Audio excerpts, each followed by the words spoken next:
Alors, Cédric, on va commencer avec toi. Demon Slayer, un petit manga fantastique qui nous vient du Japon. Ouais, un petit manga. On va revenir sur la définition de petit manga qui monte malgré le silence des médias. Je vais faire cette blague toutes les semaines. Très bien. Alors de quoi ça parle déjà Demon Slayer? On va faire un résumé, j'espère assez bref. On est en plein début de l'art Taisho. On suit Tanjiro, un jeune adolescent qui possède un odorat hors du commun et qui est devenu le pilier de sa famille après la mort de son père. Donc il doit s'occuper de ses 5 et 6 frères et sœurs. Il est parti livrer du charbon dans le village tout près de sa maison. Une tempête arrive, il peut pas rentrer, il revient le lendemain.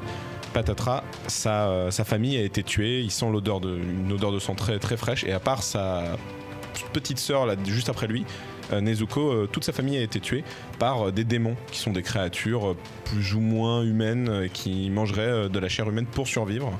Donc c'est horrible pour lui, mais sa sœur est encore légèrement en vie. Il essaye de la ramener chez un médecin, et là le malheur arrive de nouveau. Nezuko n'est pas morte, mais elle est devenue elle aussi un démon. Donc ne sachant que faire, il arrive par miracle à la sauver en lui mettant un bout de bois en fait pour l'empêcher de mordre d'autres gens. Et il décide qu'il va devenir un pourfendeur de démons, une caste d'hommes qui a décidé d'ossir les viles créatures, et lui dans le but de trouver qui a transformé sa sœur en démon et s'il y a un moyen de la sauver. Donc voilà, on va suivre le parcours de Tanjiro et Nezuko, donc un duo très atypique. C'est un manga de Koyoharu Gotoge et c'est publié dans le grand magazine Shonen Jump depuis 2016 maintenant. Alors, comme tu nous le dis, c'est un manga publié dans Shonen Jump depuis 2016, un magazine de publication très populaire, de prépublication très populaire, mais finalement qui suit un canevas assez précis, beaucoup de titres qui se ressemblent. Alors Demon Slayer est-il une exception ou une perle de plus à ce grand chapelet déjà bien complet? C'est un peu des deux, hein. On ne peut pas parler d'exception parce qu'il y a énormément de codes du shonen manga propres au Shonen Jump, donc des mangas pour adolescents garçons, mais le titre a quand même des qualités qui sont très propres. Donc déjà il a un scénario très simple, donc que je viens de vous dire, mais très efficace.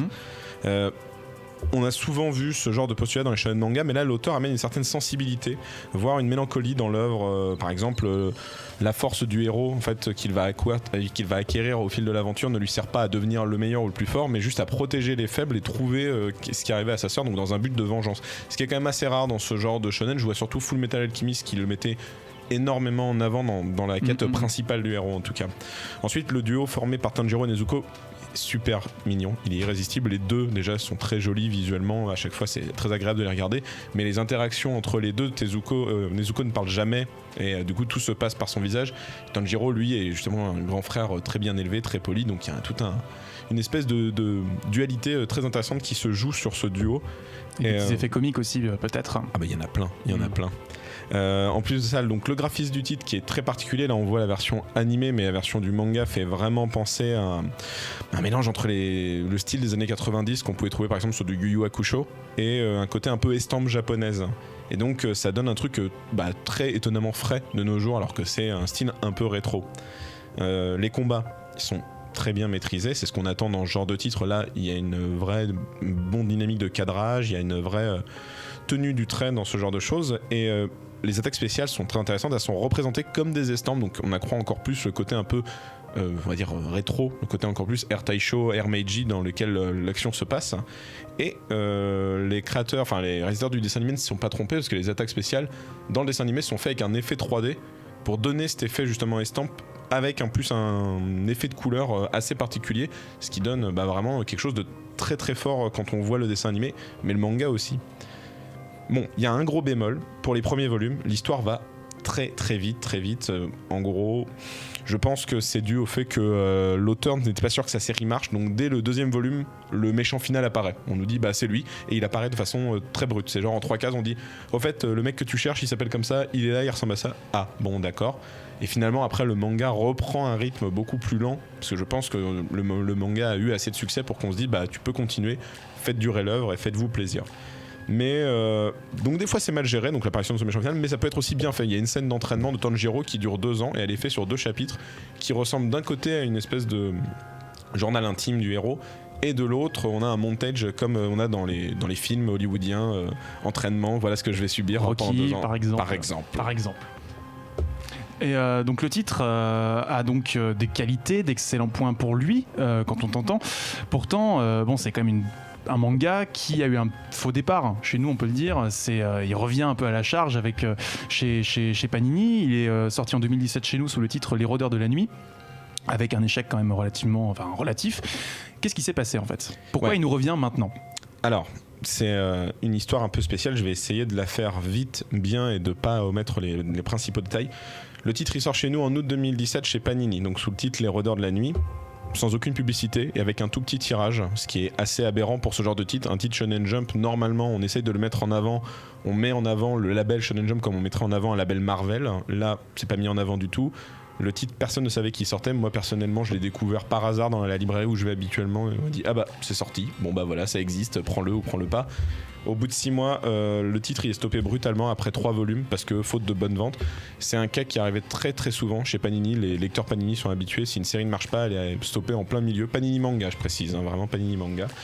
Parce que Panini Manga, ça ne marche pas trop en France. Il faut savoir qu'en Italie, Panini Manga, c'est quasiment 1 milliard de chiffre d'affaires. Donc chez nous, s'il n'y a pas de bonne vente, ils s'en foutent, ils arrêtent tout de suite. Mais début 2019, un nouveau responsable commercial, Jean-François Schmitt, arrive et il tente de redresser la barre. Première chose, il réédite plus d'une 50aine de titres, dont certains qui étaient devenus de collector, qui coûtaient plus de 200 euros sur les enchères. Il les ressort pour que ramener un peu ces titres devant de la scène. Mais pas des Rôdeurs de la Nuit, pour une simple raison. Il a décidé que ce titre-là, il y a eu une erreur quand il est sorti. Il va le ressortir, donc en juin 2019, on annonce que ça ressort sous le nom Demon Slayer, le titre international de la série. Il explique qu'il va le ressortir dès le début, dès septembre. Il va sortir tome 1 et 2, octobre tome 3 et 4, puis après on va reprendre un rythme beaucoup plus régulier. Et il précise même pour ceux qui ont déjà acheté les titres avant, qui ne veulent pas le racheter, qu'ils sont prêts à offrir des couvertures avec les nouveaux visuels pour que ça soit pas dépareillé dans la librairie. Donc ils ont fait énormément d'efforts, une grosse mise en avant à Japan Expo, des liens avec le dessin animé et ainsi de suite. Donc en septembre de cette année, les premiers volumes sont arrivés et ça a marché, ça a été victime de son succès. Ils ont fait le meilleur lancement manga sur une première semaine. Ils ont battu donc The Promised Neverland, sorti il y a maintenant près de 2 ans chez Kazé. Du coup on recommande ? Du coup on recommande grandement, avec un scénario efficace, un trait racé, personnages attachants et un univers fascinant. Demon Slayer, selon moi, a tout pour vous plaire si vous êtes fan de manga ou même d'univers assez fantastique. À la manière d'un Steven Universe qui aimerait tout régler par le dialogue et une poignée de main, le titre propose une réflexion assez intéressante sur la vision qu'on a des autres. La quête de Tanjiro est une quête pour comprendre le monde et tenter de voir si une alternative au malheur ne peut pas exister dans un monde en pleine transition. Et bon, si vous trouvez que je fais un peu trop le verbeux, c'est un très bon shonen manga, il y a de très bons combats, il y a de très bons personnages, c'est un peu cliché comme on aime dans le genre de titre, mais ça a tout pour plaire.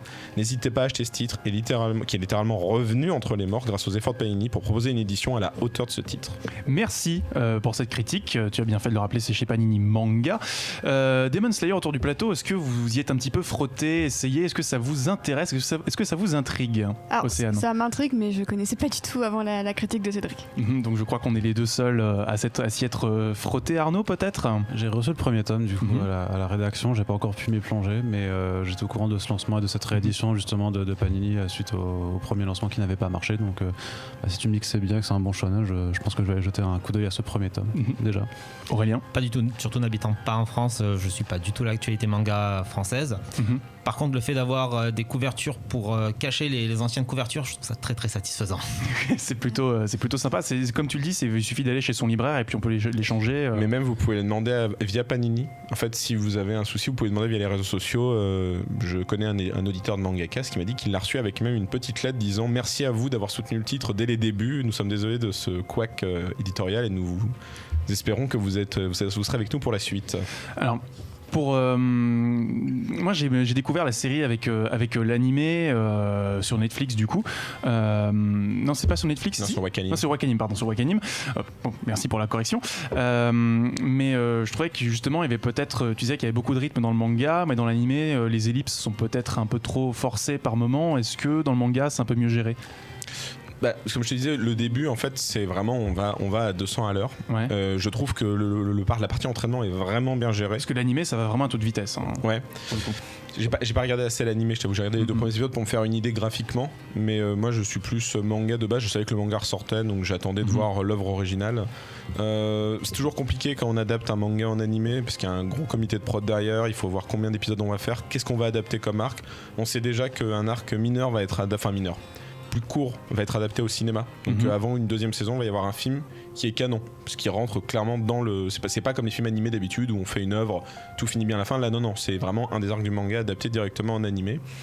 Ça a très bien marché, mais le manga marche déjà très bien au Japon, parce que je pense que déjà quand on fait un titre qui parle du Japon un peu médiéval, c'est peut-être grossier de dire ça vu l'époque à laquelle ça se passe, parce que l'ère Taisho c'était de 18 jusqu'à 26 de mémoire, donc c'était encore très récent, mais les Japonais ils aiment bien ce genre d'œuvre, et mine de rien le personnage principal il est très attendrissant. Je parlais de Steven Universe parce qu'il y a cette même bienveillance dans le personnage. C'est quand il tue ses ennemis, même si c'est des démons qui ont tué d'autres gens, il fait une prière à leur âme et il essaye toujours de voir que ces gens ont été humains avant et qu'il y avait quelque chose peut-être. Ils n'ont pas complètement été perdus. Merci beaucoup pour cette critique. Effectivement, c'est peut-être l'un des éléments importants qu'il faut souligner, c'est que la violence, c'est peut-être une discussion qui n'a pas eu lieu dans ce genre de série, et c'est plutôt réjouissant. La comparaison avec Fullmetal Alchemist, à ce titre, on peut dire c'est assez pertinent. Sur le chat, je vois The Maniac qui souligne effectivement que Kimetsu no Yaiba est un sacré succès au Japon, et Zero Race qui salue, je crois, ton jeu de mots sur le retour depuis les morts. Jeux vidéo, BD, manga, séries et cinéma de genre.